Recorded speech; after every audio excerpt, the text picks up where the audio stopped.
Sorry for interruption, network issue की वजह से थोड़ा सा पॉज हो गया वीडियो, बीच में ब्रेक आ गया। तो हम थ्रोम्बोसाइटोसिस के बारे में समझ रहे थे कि थ्रोम्बोसाइट जब बढ़ जाते हैं बॉडी में तो क्या क्या कंडीशंस थी कि कैसे कैसे थ्रोम्बोसाइट बढ़ रहे हैं। तो उसमें एक एनीमिक कंडीशन भी होती है जो कि है सिकल सेल। एक एनीमिक कंडीशन भी है जो कि है सिकल सेल की कंडीशन है। इस सिकल सेल कंडीशन में क्या होता है कि आपके जो थ्रोम्बोसाइट्स हैं वो क्या है, इंक्रीज हो जाते हैं। ठीक है, एक एनीमिक और कंडीशंस है वो है आयरन। तो ये दोनों जो है ये एनीमिक कंडीशंस हैं।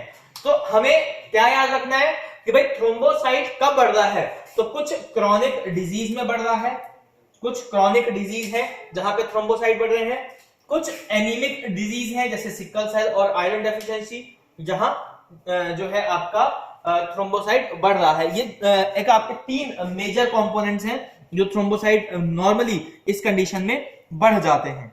अब आ जाते हैं कि थ्रोम्बोसाइटोपिनिया यानी किस कंडीशन में आपके थ्रोम्बोसाइट्स जो हैं वो घट रहे हैं, कम हो रहे हैं। ठीक है, तो कौन कौन सी ऐसी कंडीशंस हैं जब थ्रोम्बोसाइट जो है वो कम हो रहे हैं, घट रहे हैं। तो कंडीशंस के बारे में अगर मैं बात कर लूं तो सबसे पहले थ्रोम्बोसाइटोपिनिया में पहली कंडीशन जो आती है वो है इन्फ्लामेशन।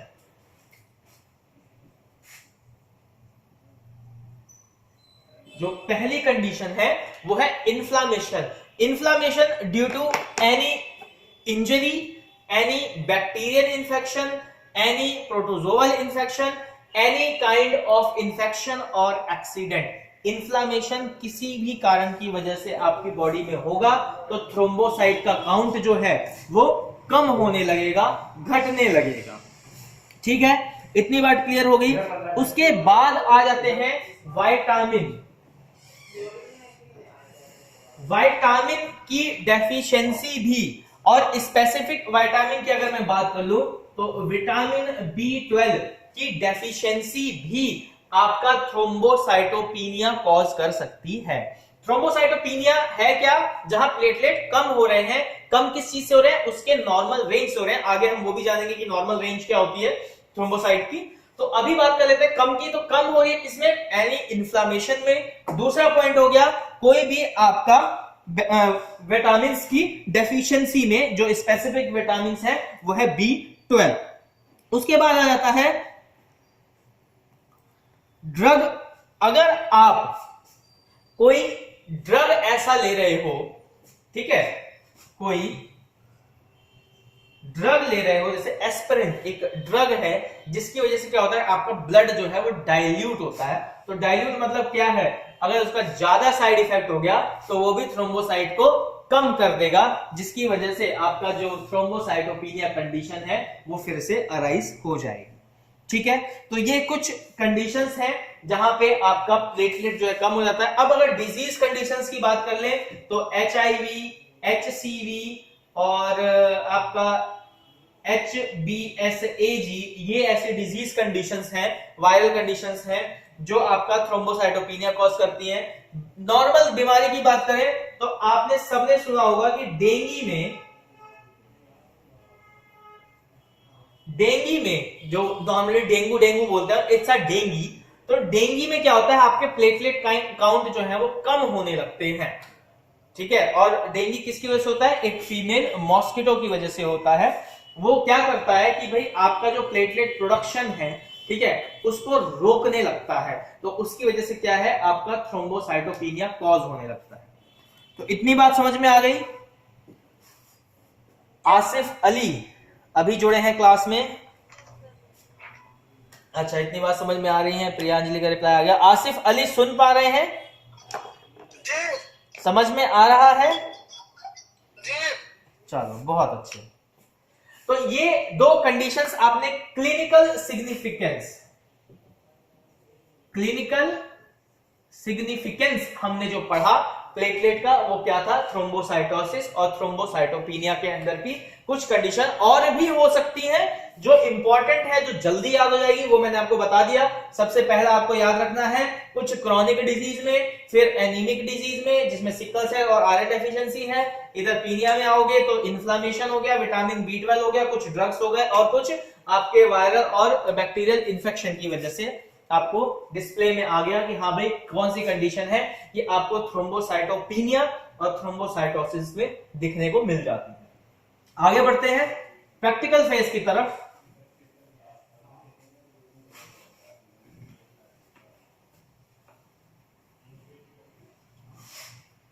एक रिक्वेस्ट है आप लोगों से कि जब भी आप ये वीडियो देखते हैं तो उस टाइम पे आप कमेंट बॉक्स में जरूर कमेंट करें कि आप लोगों को ये वीडियो कैसी लगी, कि जिसकी वजह से मैं अपने आने वाली वीडियो को और धीरे धीरे इनहेंस कर सकूं। अभी थोड़ा सा रिकॉर्डिंग का, मैं ऐसा नहीं है कि मैं एडिट करके वीडियो डालता हूं यूट्यूब पे, जो एक्चुअल क्लास है मैं उसी को डालता हूं। तो प्लीज कमेंट बॉक्स में अपना कोटेशन डालें कि आपको ये वीडियो कैसा लग रहा है। आगे बढ़ते हैं इसी टॉपिक पे। तो अब आ जाते हैं क्लिनिकल सिग्निफिकेंस हो गई। अब इसके बारे में हम पढ़ते हैं नॉर्मल रेंज, कि प्लेटलेट की नॉर्मल रेंज क्या है। तो जब आप मैन्युअली प्लेटलेट कर रहे होते हैं तो उस टाइम पे जो नॉर्मल रेंज डिफाइन की गई है वो है आपकी 1.5 लाख से 4.5 लाख।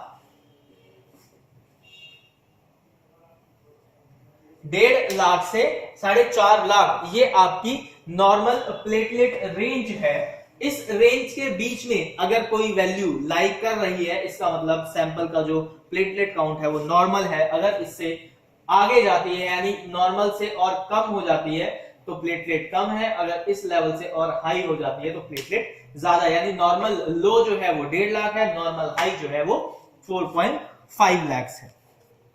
हमने ये जान लिया कि प्लेटलेट होती क्या है, हमने ये भी देख लिया कि प्लेटलेट फॉर्मेशन कैसे होती है, हमने ये भी जान लिया कि प्लेटलेट से होने वाली डिजीज कौन कौन सी हैं, हमने ये भी देख लिया कि नॉर्मल रेंज क्या है। तो भाई अब अपन को ये देखना है कि सैंपल क्या लिया जाए। भाई हमें काउंट करना है, हम काउंटिंग की बात कर रहे हैं, तो सैंपल क्या लिया जाए जिससे आपको प्लेटलेट का पता लगे। तो इसका सैंपल है ब्लड। क्यों भाई? क्योंकि ये क्या है, एक फ्लूइड कनेक्टिव टिश्यू के अंदर आने वाला सेल है, जो कि आपका क्या है, 3 सेल्स आते हैं फ्लूइड कनेक्टिव टिश्यू में, पहला आरबीसी, दूसरा डब्ल्यूबीसी और तीसरा प्लेटलेट। तो प्लेटलेट जो है वो आपका यानी EDTA ब्लड सैंपल, इसमें स्पेसिमेन सैंपल रिक्वायरमेंट होगी आपकी EDTA ब्लड की। इतना समझ में आ गया? सैंपल रिक्वायरमेंट तक समझ में आ गया? ठीक है, आगे चलते हैं। अब आ जाते हैं कि भाई प्रैक्टिकल अब परफॉर्म करना है तो उसके लिए क्या चाहिए, सामग्री चाहिए, बहुत सारा सामान चाहिए। तो वो क्या क्या ऐसा सामान है जो इसके रिक्वायरमेंट में आने वाला है।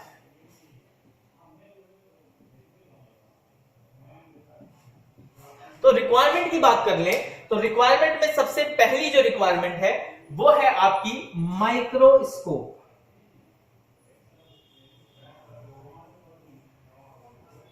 क्लियर है भाई? बिना माइक्रोस्कोप के हम सेल नहीं देख सकते, तो पहली रिक्वायरमेंट होगी जी माइक्रोस्कोप। क्लियर हो गया? तो दूसरी इंपॉर्टेंट रिक्वायरमेंट क्या हो गई, तो भाई हमें इसके लिए सैंपल लेने के लिए कोई पिपेट भी चाहिए होगी। आरबीसी में तो आरबीसी पिपेट थी, डब्ल्यूबीसी में डब्ल्यूबीसी पिपेट थी, तो प्लेटलेट में क्या होगी, प्लेटलेट में हम आरबीसी पिपेट ही यूज करेंगे।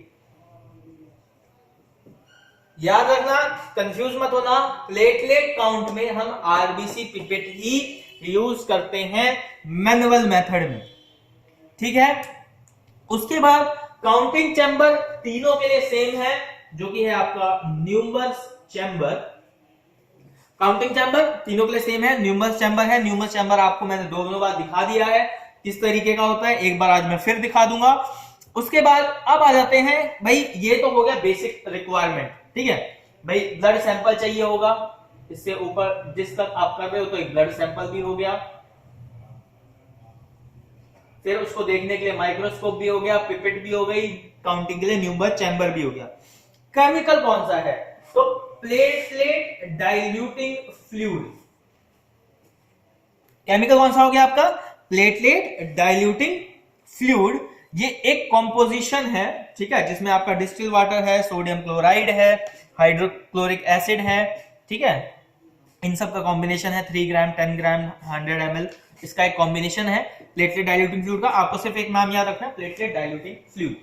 अच्छा, एक चीज तीनों प्रैक्टिकल के हिसाब से मैं बता रहा हूं, जो सेल काउंटिंग है मैनुअल मेथड में, जो स्टोरेज टेम्परेचर है रिएजेंट्स का, इसमें जो हम डाइल्यूटिंग फ्लूइड यूज कर रहे हैं, इसका storage temperature viva wise question बन जाता है कि कितना होता है। तो इसका स्टोरेज टेम्परेचर 2 से 8 डिग्री सेल्सियस होता है। इसको नोट कर लें कि 2 से 8 डिग्री सेल्सियस में इस फ्लूइड को, डाइल्यूटिंग फ्लूइड को, चाहे वो प्लेटलेट का हो, चाहे वो WBC का हो, चाहे वो RBC का हो, जो डाइल्यूटिंग फ्लूइड है वो 2 से 8 डिग्री में स्टोर करके रखा जाता है।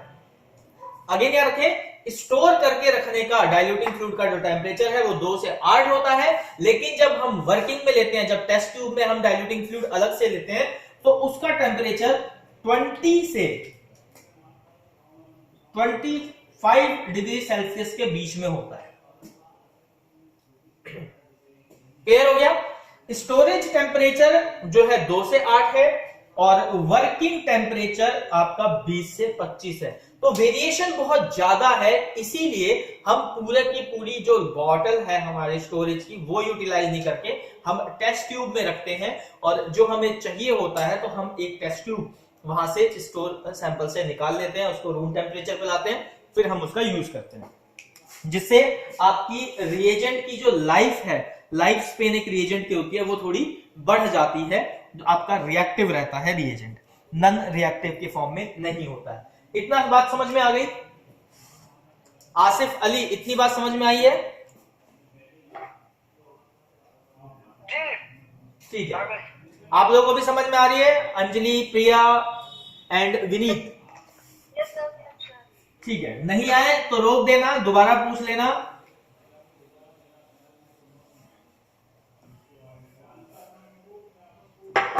प्लेटलेट के नोट्स सबने देख लिए थे?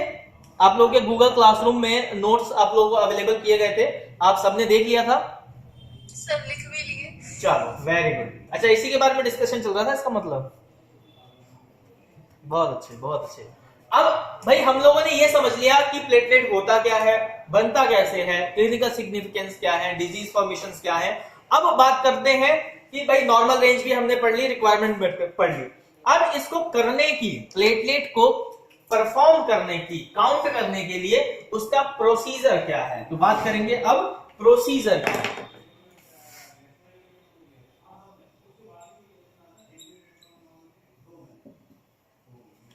तो बात करेंगे प्रोसीजर की। तो प्रोसीजर की जब बात करते हैं तो हम हमेशा याद रखना है कि जब भी प्रोसीजर बोला जाए थ्योरी में, देखो NaBL लैब की जब प्रैक्टिस की जा रही होती है, जब NaBL लैब जहां है वहां पे SOP फॉलो होती है, ठीक है। लेकिन कुछ अभी भी ऐसी प्राइवेट लैबोरेटरीज हैं जहां पे SOP सिर्फ फाइल में रखी जाती है, प्रैक्टिकली फॉलो नहीं होती, लेकिन इथिकली करना चाहिए, वो सही नहीं है आपके खुद के सेफ्टी के लिए और आपके से आने वाले कांटेक्ट में पेशेंट के सेफ्टी के लिए। तो जब हम पढ़ते हैं तो हमेशा हमें याद रखना है कि अगर SOP की बात की जा रही है या प्रोसीजर की बात की जा रही है तो ये दोनों चीजें सेम है, कंफ्यूज नहीं होना है। SOP मतलब भी स्टैंडर्ड ऑपरेटिंग प्रोसीजर होता है, प्रोसीजर मतलब भी स्टैंडर्ड ऑपरेटिंग प्रोसीजर से रिलेशन होता है। तो प्रोसीजर की बात की जाए कि भाई प्लेटलेट काउंट कैसे किया जाएगा, तो डायग्रामेटिकली ही समझाऊंगा जैसे मैंने पहले समझाया था। थ्योरेटिकली पार्ट आपके पास पहुंच चुका है तो वो वैसे समझाने की जरूरत नहीं है। तो सबसे पहले हम शुरू करते हैं आपके पिपेटिंग वाले पार्ट से। तो हमने क्या किया जी, तो एक RBC पिपेट ले लिया।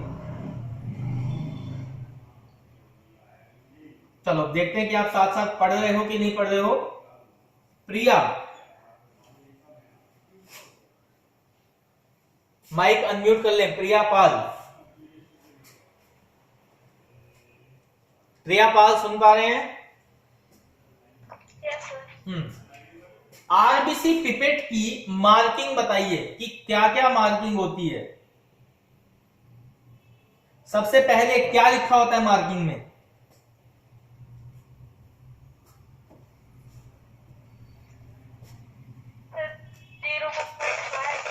0 से 0.5। Very good. देन उसके आगे ये आरबीसी पिपेट है।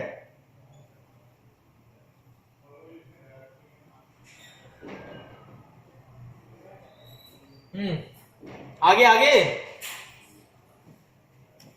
0 से 0.5 हो गया। उसके बाद मैं क्यों कह रहा हूं, क्योंकि प्रोसीजर ऑलमोस्ट सबका सेम है, कोई डिफरेंस नहीं है। आरबीसी में भी वही प्रोसीजर था, डब्ल्यूबीसी में भी वही प्रोसीजर था, प्लेटलेट में भी आपका वही प्रोसीजर फॉलो हो रहा है। फर्क कहां आ रहा है? डाइल्यूटिंग फ्लूइड में फर्क आ रहा है और काउंटिंग एरिया में फर्क आ रहा है। बाकी ऑलमोस्ट प्रोसीजर सारा सेम है।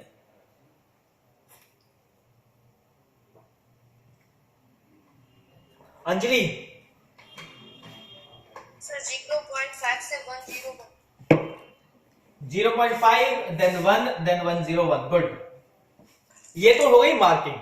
अब मार्किंग की बात करें तो अब यहां पे क्या होगा, तो भाई सबसे पहले हम क्या करेंगे, 0.5 तक तो हमारा आ गया ब्लड, ठीक है।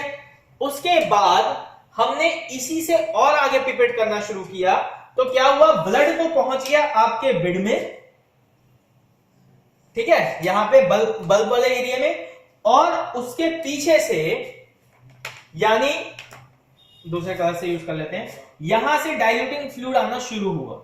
अब ये डाइल्यूटिंग फ्लूइड जो है बल्ब के साथ यहां एज तक आ गया, ठीक है, क्लियर हो गया।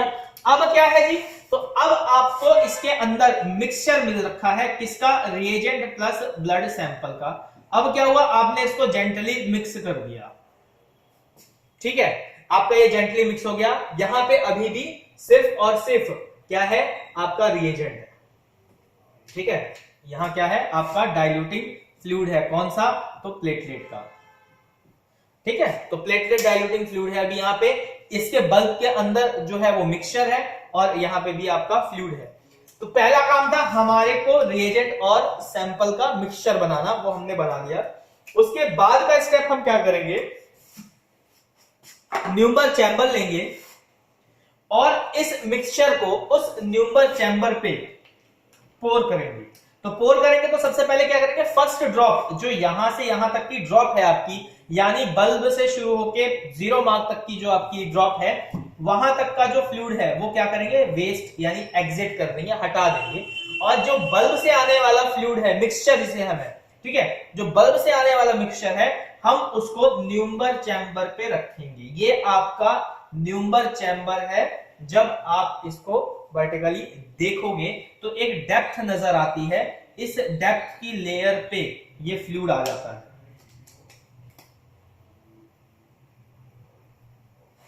ठीक है भाई, ये फ्लूइड यहां पे इस डेप्थ के लेयर पे आ गया आपका। अब इसको ऊपर से कवर स्लिप से, हम ऊपर से इसको कवर स्लिप से कवर कर देंगे। ये आपकी कवर स्लिप से हमने इसको कवर कर दिया। अब इसको थोड़ी देर के लिए रूम टेम्परेचर पे छोड़ देंगे कि आपके जो सेल्स हैं, इसके अंदर जो प्रेजेंट सेल्स हैं वो क्या हो, स्टेबल हो जाएं, ठीक है, सेल्स क्या हैं, वो स्टेबल हो जाएं और स्टिक हो जाएं आपके न्यूमर चैम्बर पे। उसके बाद आप क्या करेंगे, 10x पे पहले फोकस करेंगे एरिया को, और 10x के बाद फोकस करने के बाद आप 40x पे काउंट कर सकते हैं, ठीक है। तो ये तो हो गया भाई इसका कार्यक्रम, भाई कैसे काउंट किया, कैसे किया।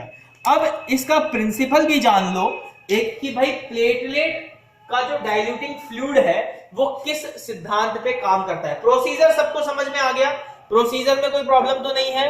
विनीत, अंजलि, प्रिया एंड आसिफ, क्लियर है? चलो ठीक है, और बता दो सर प्रोसीजर। ये बड़ा लेट लतीफ लड़का है।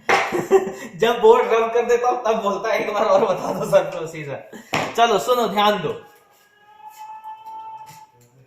भाई, क्या किया, सबसे पहले आपने एक पिपेट लिया,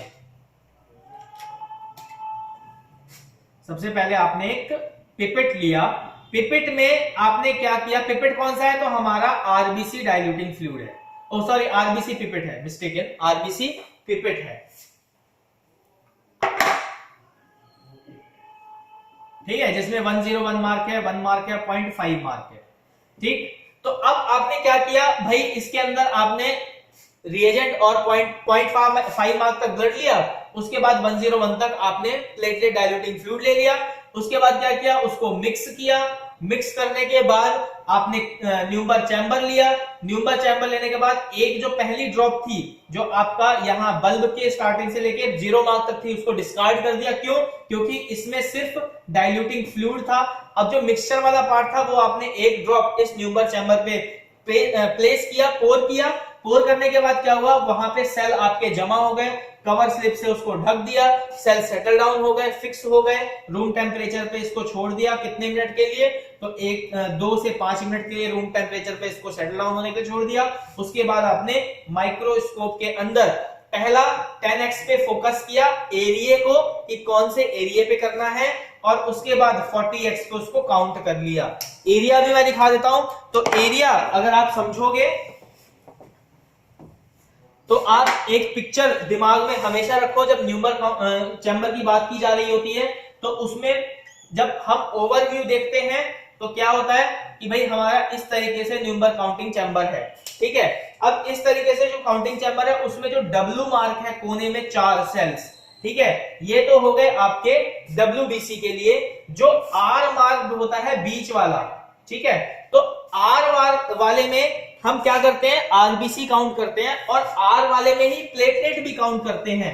तो अभी सिर्फ और सिर्फ आर वाले की बात की जा रही है, तो आर वाले में जब आपने आरबीसी देखा था तो आरबीसी का काउंट क्या था कि हम उस बीच वाले बॉक्स के 4 कॉर्नर के बॉक्स और एक सेंटर का बॉक्स काउंट कर रहे थे आरबीसी काउंट के लिए, ठीक है। मैं दोनों इमेज बना रहा हूं,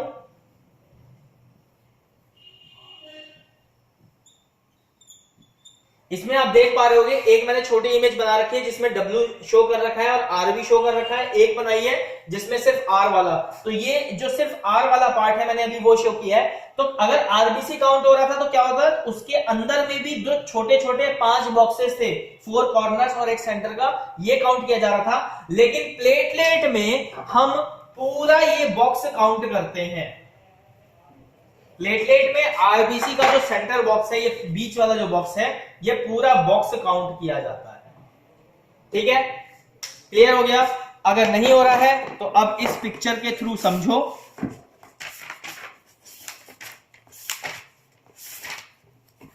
सबसे पहले इस पिक्चर को देखें, तो इस पिक्चर में आपको क्लियर हो जाएगा कि ये तो हो गया आपका साइड व्यू उसका, किसका, न्यूमर चैम्बर का। ये सेंटर व्यू हो गया आपके न्यूमर चैम्बर का, जिसमें 1 2 3 4 जो पार्ट है ये W को डिनोट किया गया है, यानी WBC काउंट होती है। और जो 5th पार्ट है इसका सेंटर वाला, वो RBC वाले पार्ट को डिनोट किया गया है, जहां पे RBC और प्लेटलेट काउंट होता है। अब आगे बढ़ते हैं जब हम इसी में, तो RBC काउंटिंग जो है वो इस तरीके से की जा रही है, ठीक है। इसमें भी क्या है आपका, और आगे आ जाओ, तो ये जो W वाला पार्ट था, बीच का जो R पार्ट था, इसमें भी सिर्फ और सिर्फ इन 5 बॉक्सेस को लिया गया। उसके बाद बॉक्सेस में इस तरीके से अंदर सेल्स दिखे थे, ठीक है। अब प्लेटलेट की बात कर लेते हैं, तो प्लेटलेट में जब आप आओगे तो प्लेटलेट का जो पार्ट है वो ये हो गया। आरबीसी का जो कंप्लीट बॉक्स है हम उसको प्लेटलेट में लेते हैं, क्लियर हुआ, ठीक है। तो ये आपका प्रोसीजर था, ठीक है। अब इसमें बात कर लेते हैं कि भाई प्रिंसिपल, सिद्धांत भी तो होगा इसका, ये जैसे काम कर रहा है इसका कुछ सिद्धांत तो होगा। तो सिद्धांत एक ही है जो अब तक चला हुआ आ रहा है, और वो सिद्धांत क्या है कि भाई जब आप ब्लड सैंपल कितना 0.5 मार्क को मिक्स करते हैं। किसके साथ मिक्स करते हैं? तो मिक्स जो आप करते हैं वो आरबीसी से करते हैं। तो सॉरी, मिक्स जो करते हैं आप प्लेटलेट डाइल्यूटिंग फ्लूइड से करते हैं। कितने रेशियो में? 1:200 में। ठीक है, तो ये जब दोनों मिक्स होता है तो क्या करता है? प्लेटलेट डाइल्यूटिंग फ्लूइड आपके प्लेटलेट्स को इनहेंस कर देता है, यानी स्टेंड कर देता है, जिसकी वजह से आप माइक्रोस्कोप में उसको देख पाते हैं। क्लियर हो गया भाई? क्या है? When platelet diluting fluid mix with blood sample with the ratio of 1:200 with the help of RBC pipette, the reagent stained the platelet cells by which we can observe them under microscope at 10x observatory lens to focus the area and count under 40x, यानी 10x के अंदर हम उस area को, particular RBC वाला जो pneuma chamber का area है उसको हम फोकस करते हैं, जो आपका सेल्स वाला पार्ट है, 40x पे काउंटिंग शुरू कर देते हैं। इतनी बात क्लियर हो गई? आसिफ अली, इतनी बात क्लियर हो गई? ठीक है, आगे बढ़ते हैं। समझ में आ रहा है Anjali and Priya? Yes sir. ये परफॉर्म करना है आप लोगों को। अभी जो पढ़ा रहा हूं ना, जब आपका ऑफलाइन क्लासेस अभी शुरू हो जाएगा तो आपका फिर उस टाइम पे थ्योरी नहीं कराऊंगा, उस टाइम पे प्रैक्टिकल परफॉर्म कराऊंगा, क्योंकि थ्योरी ऑनलाइन कवर हो चुकी होगी और नोट्स भी आपने उस टाइम तक बना लिए होंगे। तो इसको अच्छी से प्रिपेयर करके रखो, थ्योरी को स्ट्रॉन्ग करके रखो कि आप पेपर में भी अच्छा परफॉर्म करो और प्रैक्टिकल में भी बिना किसी प्रॉब्लम के परफॉर्म कर सको। अब आ जाते हैं कि भाई अपने को ये पता लग गया कि भाई प्लेटलेट क्या है, कैसे करते हैं, प्रोसीजर भी समझ में आ गया, बट हमने कर भी लिया और हमने सेल भी काउंट कर लिए। मान लो 50 सेल काउंट कर लिए हमने। ठीक है, अब इसका रिजल्ट कैसे देंगे भाई? कैसे देंगे? हम 50 लिख के दे देंगे? नहीं, हम कैलकुलेशन करेंगे। मैनुअली में क्या करेंगे? हम कैलकुलेशन करेंगे। तो जो हमारी कैलकुलेशन है प्लेटलेट की, अब हम उस पर बात करेंगे। तो बात आ जाती है जी कैलकुलेशन की। तो कैलकुलेशन करने के लिए हमें कुछ चीज माननी पड़ती है या हमें पहले से प्रेडिक्ट करनी पड़ती है।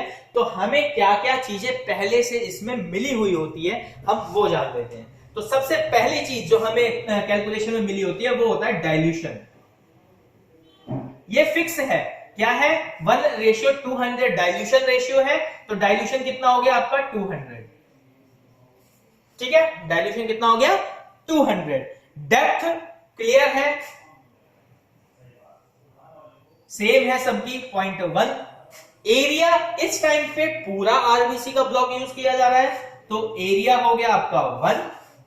तीन चीजें हमें चाहिए, तीनों चीजें हमें मिल गई। और सेल काउंट हम करेंगे, वो तो मैन्युअली करेंगे।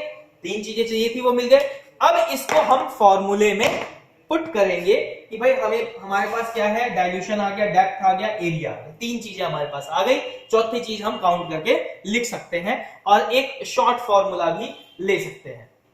तो शुरू करते हैं इसका फॉर्मूला लगाने के। तो क्या फॉर्मूला था? तो फॉर्मूला हमारा ये था, मैं फिर से इसको लिख लेता हूं एक बार।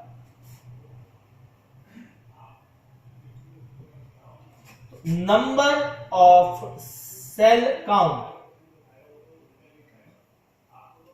मल्टीप्लिकेशन क्या था? डाइल्यूशन का। डिवाइड किससे कर रहे थे? तो एरिया और डेप्थ से कर रहे थे, तो डेप्थ हो गया और एरिया हो गया। इतना पार्ट समझ में आ गया? इतना पार्ट समझ में आया? यस और नो? Yes sir. ठीक है। अब इसको भाई, अब इतनी चीज अपने को तो समझ नहीं आई, हमें और छोटा करना है भाई इसको। हमें इतने पे समझ नहीं आया, मुझे तो नहीं आया, तो मुझे और इसको छोटा करना है। छोटा करना है तो मैंने क्या किया? 1, ये 0.1 था तो यहां एक 10 लगा दिया, ये 0.1 हट गया। अब किसी भी चीज को 1 से डिवाइड करोगे तो वो सेम ही है, उसमें कोई फर्क तो पड़ना नहीं है। तो भाई हमने क्या किया? तो हमने ये ले लिया, platelet count is equal to, इसको हम x मान लेते हैं। अब ये XYZ पीछा नहीं छोड़ेगा भाई, देखो ये तो गारंटी है। तो हमने इसको मान लिया x, मल्टीप्लाई किया, किससे किया जी मल्टीप्लाई, तो अब आपके सामने है, मल्टीप्लाई क्या करना है, तो 10 इंटू 200, तो क्या हो गया जी 2000।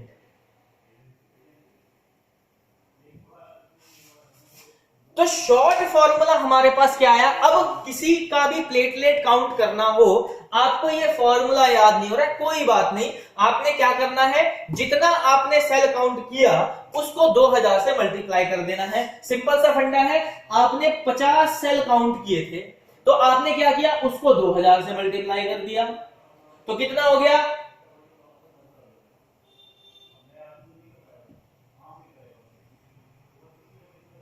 हाँ जी कितना हो गया, 1 10 100,000 10,000 लाख, 1 लाख सेल हो गए। आपने 50 सेल काउंट किए थे तो उसके शरीर में 1 लाख सेल हो गए। तो ये फॉर्मूले का फायदा है कि आपने कम सेल काउंट किए और आपने पूरी बॉडी के सेल स्ट्रक्चर बता दिए। तो ये टेस्ट का फायदा होता है। ऐसे ही ऑटोमेटिक मशीन भी करती है, लेकिन ऑटोमेटिक मशीन का क्या काम होता है वो भी समझ लो। जो हीमोसाइट, इतना समझ में आ गया, कैलकुलेशन तक का पार्ट क्लियर हो गया।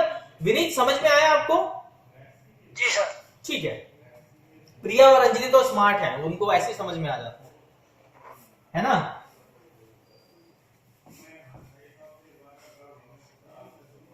अब आपका जो सेल काउंटर यूज होता है वो क्या काम करता है, एक छोटा सा इंफॉर्मेशन दे रहा हूं भाई। ये एक चैम्बर है उसका, ठीक है, ये वो मिक्सचर है जिसमें आपके ब्लड सेल और डाइल्यूटिंग फ्लूइड है जो उसने लिया है, ठीक। यहां पे एक डिडक्टर है लाइट का, और यहां उसका डिडक्ट करने वाले, मतलब यहां से रे ऑफ लाइट आती है, यहां से एक एक सेल पास होता है, ठीक है, सिंगल सिंगल सेल पास हो रहा है, और यहां से लाइट के थ्रू रेस निकल रही है और वो इस डिटेक्टर पे जाके डिटेक्ट कर रही है, ठीक है। तो 3 पार्ट में क्या होता है, 3 यानी स्मॉल, मीडियम और लार्ज, 3 सेल में डिवाइड कर देती है मशीन। 5 पार्ट में क्या होता है, इसका जो मीडियम वाला सेल्स है, ठीक है, इसको और एक्सप्लोर कर देती है।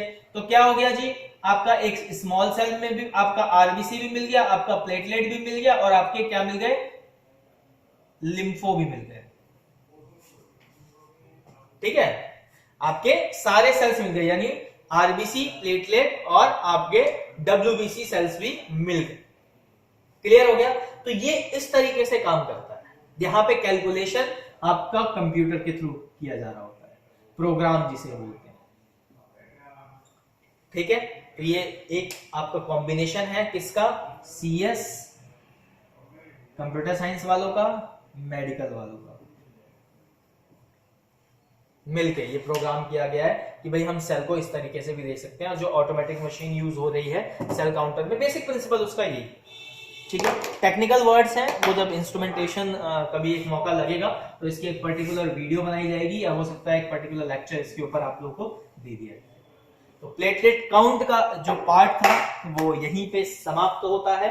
छोटा सा फॉर्मूला एक बार फिर रिवाइज करा दे रहा हूं। जो इसका फॉर्मूला है वो क्या है, तो x इंटू में 2000, जहां पे x क्या है, नंबर ऑफ सेल काउंट, ठीक है। नॉर्मल रेंज की बात कर लें तो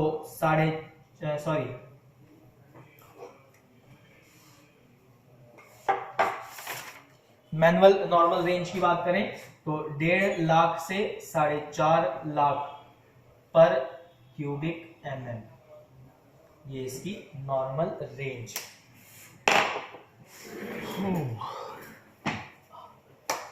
आज की वीडियो के लिए इतना ही। उम्मीद करूंगा कि ये वीडियो आपको हेल्पफुल रहेगी आपके प्लेटलेट को समझने के लिए, प्रैक्टिकल को।